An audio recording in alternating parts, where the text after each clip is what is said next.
You got to watch this. The more you focus on your difficulty, your hardship, or even your pain when you're suffering, the more you focus on it, what happens?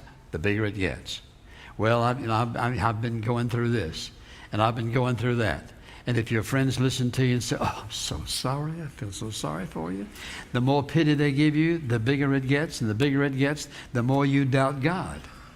And so the issue is focus. And I think, when I think of focus, I think of many instances in the Bible, but one of the primary ones is Daniel in the lion's den. And so the Bible says he slept with the lions all night. If he'd have been focused on lions, he wouldn't have been sleeping.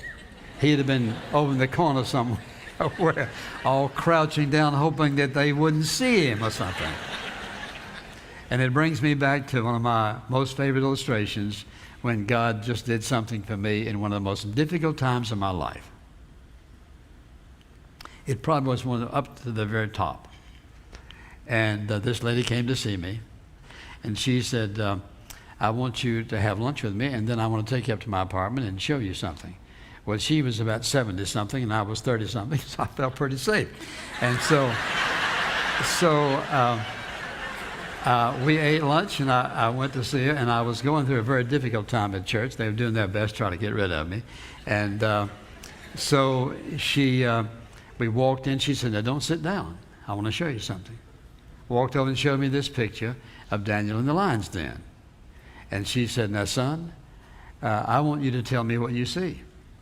So I said, well, and I can still remember looking at that picture. I see this lion over here looking up and this one looking down and see the bones. And so I thought of everything this little lady could possibly have thought about. And she said, well, do you see anything else? I said, no.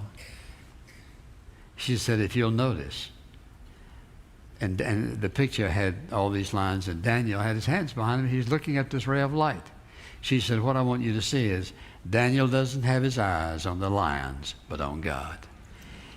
It was like God hugged me that day. Because from that moment on, all of my fears disappeared, and all of my uncertainties, and a lot of other things probably disappeared, because she got my focus right. When you focus on the trouble and the heartache and the burden and the pain, it gets bigger, and we feel less confident, less significant, and overwhelmed. Because remember this, Daniel was looking at omnipotence, who created the lions. He could shut the lion's mouth. He could have killed every one of them in a second. He just let them hang around.